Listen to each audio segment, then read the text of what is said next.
Chapter 1. The Breaking Point. The small town in northern Europe, frozen and remote, was a place where time seemed to stand still. In the summer, the green forests surrounding it buzzed with life, but in winter, when heavy snow covered the ground, everything retreated inward, into small wooden houses warmed by crackling fireplaces and the smell of hearty soups. Niels lived in a tiny apartment on the second floor of a gray, decrepit building. The apartment mirrored his life, empty, faded, with old furniture barely holding together. Its walls absorbed complete silence, broken only by the slow ticking of a clock on the wall. Every morning, Niels woke to the same monotonous routine: a cup of bland black coffee, his first cigarette of the day, and then heading to his job at the town's archives office. Work was a place where he could hide. The archive was quiet and isolated, filled with dusty, oversized files, packed with old documents that had long lost their relevance. Niels fit the place perfectly. Quiet, invisible, blending into the background, like another forgotten bookshelf. But within this quiet, something gnawed at him. Memories of the past were always there, like shadows following him everywhere. He was the boy whose father, a hard and domineering man, shouted at him whenever he dared to ask questions. He was the student whose teacher mocked him in front of the entire class for a spelling mistake. He was the young man who tried to open his heart to a woman, only to hear her say she would never date someone like him. Each of these wounds left its mark, and for years he pushed them deep inside, wrapping himself in silence just to survive. One particularly cold winter day, Niels was working in his usual spot in the archives. His hands were freezing as he flipped through papers, and the yellow light of the desk lamp above him created an almost claustrophobic atmosphere. In the middle of a routine search through old files, he came across a document, an old letter he immediately recognized. It was a letter his teacher, Mr. Olsen, had written to the school administration. A letter describing him as a problematic student, unworthy of special opportunities.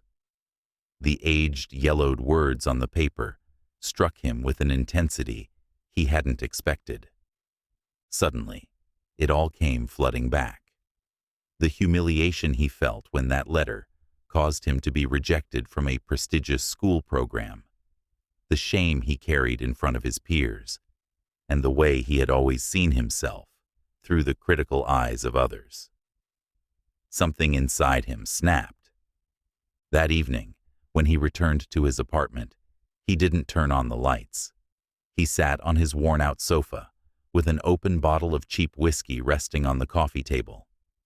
Dark thoughts swirled in his mind, thoughts about all the people who had hurt him, people who had shaped his life into the distorted mess it had become. For the first time in his life, Niels stopped feeling small. An uncontrollable rage surged within him, and he began to understand that there was no point in suppressing it anymore. If this world was so cruel, why should he be any different?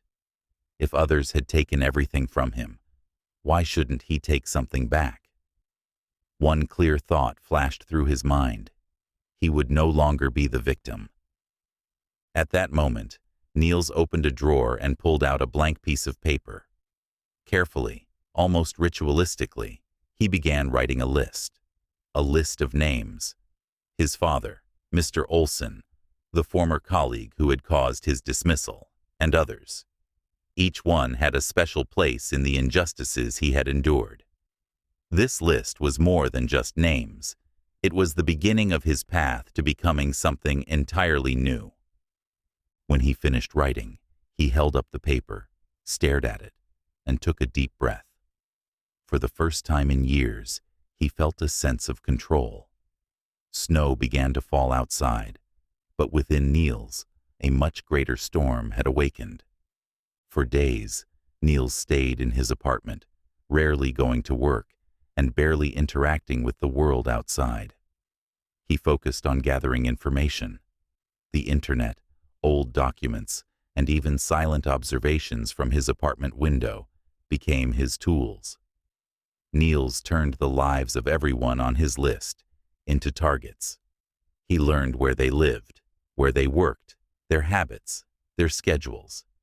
Every small detail was noted, as if he were building a complete picture, a map of lives. One night, as he stared at his old laptop, he opened a folder of photos he had kept from his past. Most of them were faded, taken with old film, but each one brought him back to moments of pain. One photo stood out in particular, him as a 10-year-old, standing next to his father in their backyard. He remembered the day this photo was taken. It was his 10th birthday, and his father had given him a gift. A slap so hard, it left a red mark on his cheek. The camera had captured him just before the slap, smiling with the hope that this would be the time his father would truly see him. Niels felt the walls closing in on him. He stood up, grabbed the photo, and hurled it at the wall in anger. The frame shattered, and shards of glass scattered across the floor.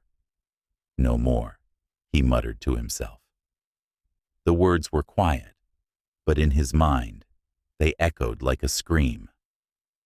That same week, Niels left his house for a purpose unlike any other. He went to the forest outside the town, a place where he had spent hours as a teenager, running away from home and trying to find some peace among the trees. He knew this forest would be the perfect place, a place where no one would ask questions, where time seemed to stand still. He began planning his first act. His father would be the first target. He still lived in the town's nursing home, his body weakened over the years, but his spirit remained as cruel as ever. Niels knew his father rarely had visitors, and no one would notice if he disappeared for a few hours. The next time Niels spoke to his father, it was through a dry phone call in which he feigned a tone of reconciliation. "I want to talk to you," he said. "I think it's time we make peace." His father's voice on the other end of the line was cynical and full of scorn. "Peace? With you? Fine, if it'll make you happy." But Niels didn't flinch. He knew this would be the last time he would have to hear that derision. The night before the meeting, Niels couldn't sleep. Thoughts raced through his mind. Doubts tried to creep in. But every time they did, he remembered the slap, the letter, the humiliation. He got out of bed, stood in front of the mirror in his room, and looked into his own eyes. "I'm not a victim anymore," he said quietly but firmly, as if trying to convince his reflection. Morning arrived, cold and misty. Niels went to the forest, looking around, checking every detail of his plan to ensure it would unfold exactly as intended. He was about to take the first step down a path from which there would be no return.